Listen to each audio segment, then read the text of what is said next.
7h12, votre invité Jean-Jacques Valérie Rabault, député socialiste du Tarn-et-Garonne, rapporteur général de la Commission des finances à l'Assemblée nationale. Merci d'être avec nous, Merci, Valérie Rabault. Jean-Jacques Bourdin. Merci. 110 milliards d'euros. Oui, ça fait beaucoup d'argent. Oui. Nous avons payé 110 milliards d'euros d'impôts de plus en 8 ans, hein, entre 2008 et 2015. C'est bien ça. C'est exact. Sous 2 présidences. C'est exact. Ben, bravo. Bravo. Il faut toujours faire attention quand on regarde les chiffres Oui. en euros sonnants et trébuchants. Mais moi, j'aime bien les euros sonnants et trébuchants parce que c'est ce que payent les Français. Ben, évidemment. Mais le pays s'est enrichi aussi. En Oui. 8 ans, on n'a pas rien fait. Le pays s'est enrichi. Donc, il faut toujours Oui, rapporter les comment choses. notre argent a-t-il été utilisé? Mais la question qui se pose, il est vrai que quand on regarde la part de cet argent payé par les Français rapporté à la richesse du pays, ça a augmenté aussi. C'est-à-dire, ça a augmenté ce qu'on dit de 3 points de PIB dans le jargon des économistes.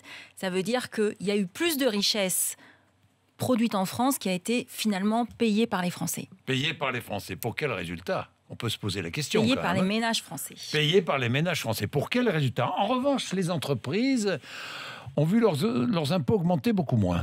C'est exact aussi. Oui. Elles ont bénéficié, en tout cas sur ces dernières années, des exonérations de cotisations, du pacte de responsabilité, du CICE. Et effectivement, ça a fait baisser la part de ce qu'elles payent dans la richesse nationale. Oui. Et donc, aujourd'hui, effectivement, on est en droit de se poser la question de l'efficacité. Il y a eu une crise, elles ont eu besoin de reconstituer leur marge. Elles ont reconstitué leur marge aujourd'hui. Il faut qu'elles passent la vitesse supérieure pour investir, je crois, aujourd'hui en France. Oui, pour investir. Mais est-ce qu'il faut baisser l'impôt sur les sociétés encore? J'ai vu qu'en Grande-Bretagne, on envisageait de le porter à 15% seulement. En Irlande, il est à 12,5%. L'impôt sur les sociétés. On est dans le monde dans une course folle à la baisse à l'impôt sur les sociétés. C'est-à-dire que les pays se font du dumping entre eux. Mais en Europe même. Mais en Europe même, et c'est ça qui est beaucoup plus grave, en Europe même. Et donc, à la fin de la journée, on sera tous perdants dans cette course folle. On sera tous perdants. Le message qui découle de cette petite étude, c'est que je crois que pour les Français, pour les ménages français, il faut absolument plus qu'ils aient d'augmentation. Le président de la République s'est engagé là-dessus. Il y a eu d'ores et déjà... en disant si la croissance... Il y a d'ores et déjà eu, Jean-Jacques d'accord. Bourdin, des baisses d'impôts sur le revenu. C'est pas l'impôt sur le revenu qui est problématique, c'est l'ensemble des petites taxes qui s'additionnent. Vous savez, la fiscalité locale sur 8 ans, ça a fait plus 50%. Plus 50%. Et on sait que cet impôt-là n'est pas lié aux revenus, à ce que gagnent les gens. Oui, ce sont les petits impôts. C'est quand on additionne tout. Il faut toujours faire des additions, parce que c'est toujours le même porte-monnaie qui paye. Oui, bah ça évidemment. Et puis ces petits impôts, tout le monde alors que l'impôt sur le revenu, tout le monde ne le paye pas. L'impôt sur le revenu, il est évidemment... D'abord, tout le monde ne le paye pas, et puis il est lié à ce que vous gagnez. Oui, bah évidemment. La CSG, par exemple. La CSG a augmenté en fonction, enfin ça aussi c'est un pourcentage. C'est un pourcentage. C'est un pourcentage. Bon, dites-moi, il faut absolument que l'État utilise bien notre argent, on est bien d'accord, Valérie Rabault? Toujours, et nous y veillons. Oui, vous y veillez, oui, très bien, mais est-ce que l'État utilise toujours bien notre argent, franchement? Honnêtement, quand on crée 10 000 postes dans l'éducation nationale, quand on en a créé l'an dernier uniquement 1500 dans la gendarmerie nationale et la police nationale, moi je pense que c'est de l'argent qui est bien utilisé. Quand vous en créez 900 dans la justice, c'est aussi de l'argent qui est bien utilisé. Enfin, il faut faire des économies. La dépense publique... Mais il y a eu des économies, les priorités du gouvernement ont été respectées en 2015, c'est-à-dire qu'il y a eu plus d'argent pour ces priorités-là et il y en a eu moins à d'autres endroits. La dépense publique doit baisser. On est bien d'accord, Valérie Rabault. Mais la dépense publique, pour l'État, elle a baissé. Elle a baissé pour l'État. Elle a baissé pour l'État. En euros sonnants et trébuchants. Oui. Pas pour les collectivités locales. Qui ont, pour le coup, elles ont bien réduit. Alors, je sais, on parle de réduction de la hausse.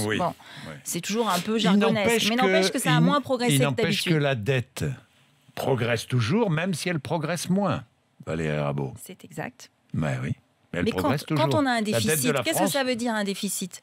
C'est-à-dire que vous dépensez plus que ce que vous gagnez. Oui, c'est vrai. Donc, à un moment donné, il faut l'emprunter. L'année suivante, vous l'empruntez.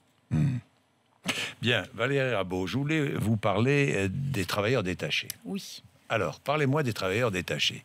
Parce que vous avez entendu comme moi ce qu'a dit le Premier ministre. Si rien ne bouge, la France n'appliquera plus la directive européenne sur les travailleurs détachés. Qu'en pensez-vous? Alors, il se trouve, en lien avec ce que vous disiez, est-ce qu'on dépense bien l'argent public? On a fait un petit calcul de savoir aujourd'hui en France, pour un employé qui gagne le SMIC, qui gagne une fois le SMIC, combien est-ce qu'il coûte à son employeur?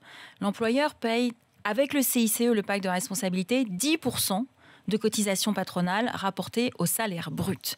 Avec ce chiffre-là, le Trésor, qui est une direction du ministère des Finances, a sorti une étude. Et avec ce chiffre-là, on est désormais inférieur à ce que coûte un travailleur détaché polonais, roumain, espagnol ou portugais en France. Mais la difficulté qui existe, bien sûr, c'est qu'il faut contrôler le nombre d'heures qui sont réalisées. Évidemment. On parle de 35 heures par semaine. Et c'est bien là-dessus, on sait qu'il y a des difficultés sur les chantiers. On sait qu'effectivement, il faut qu'il y ait des plus contrôles. De 35 heures, attendez. Je ne sais pas s'ils font beaucoup plus que 35 heures. Je sais juste qu'il faut qu'il y ait des contrôles et que c'est bien là-dessus que peut porter le biais. Et je pense que c'est ce à quoi fait référence le Premier ministre. Oui, les cotisations sociales, les primes relèvent du pays d'origine, quand même. Oui. Hein? Oui. On est bien d'accord. On est bien d'accord. On est bien d'accord. C'est là où le bas blesse, d'ailleurs. C'est payé dans le pays d'origine. Mais aujourd'hui, quand on additionne la prime versée, quand vous êtes un salarié, mettons roumain, que vous venez travailler en France, vous touchez ce qu'on appelle une prime de déplacement, ou je ne sais plus exactement son nom, plus des cotisations qui sont versées dans le pays d'origine, mais avec ce qui a été fait en France au niveau du SMIC, quand vous avez un SMIC où les cotisations patronales représentent 10% du brut, 10% du brut, vous êtes aujourd'hui en dessous. Vous dites ce matin que ça ne vaut plus le coup d'employer un salarié venu de Roumanie ou de Bulgarie. Je dis juste qu'économiquement, dans un cas, vous êtes à 1 609 €, dans l'autre cas, à 1 619. Et quand vous savez faire une comparaison de chiffres, vous voyez que nous sommes exactement dans les mêmes ordres de grandeur. Bien, merci. Ah, j'ai un dernier mot. Vous avez vu, dites-moi, vous connaissez bien Bercy, vous, Valérie Rabault? Je connais un peu Bercy. Et vous avez vu ce que dit Eckert de Macron? J'ai lu son tweet. J'ai lu son tweet, Jean-Jacques Bourdin. J'ai lu son tweet. Et alors, ça vous inspire quoi? Cette ambiance au sein du gouvernement dans la même maison de Bercy? Il y a plusieurs étages à Bercy. Ah oui, d'accord. Oui. Et alors, qui dirige à tous les étages? Il n'y a pas toujours des ascenseurs ou des escaliers. Mais vous déplorez ce... Je pense qu'il faut qu'effectivement il y ait une unité, mais je pense qu'il faut aussi que chacun reste dans son domaine de compétences.